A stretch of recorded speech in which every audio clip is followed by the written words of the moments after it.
മഹാഭാരതം ലോകചരിത്രത്തിൻ്റെ നെറുകയിൽ തന്നെ ഭാരതത്തിൻ്റെ യശസ്സുയർത്തിയ ഇതിഹാസ കാവ്യം.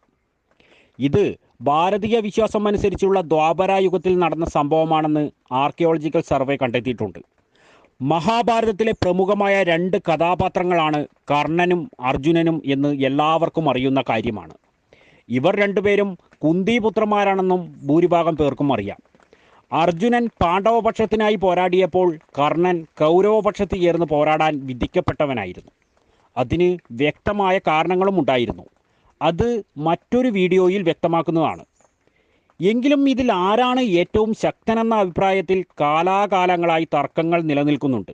ഒരു വിഭാഗം കർണനാണ് ശക്തനെന്ന് അഭിപ്രായപ്പെടുമ്പോൾ മറ്റൊരു വിഭാഗം അർജുനനെ അനുകൂലിക്കുന്നു. യഥാർത്ഥത്തിൽ ഇതിൽ ആരാണ് കൂടുതൽ ശക്തനെന്ന വ്യക്തമായ തെളിവുകളോടുകൂടി വിശദമാക്കുകയാണ് ട്രൂ ഫാക്റ്റ്.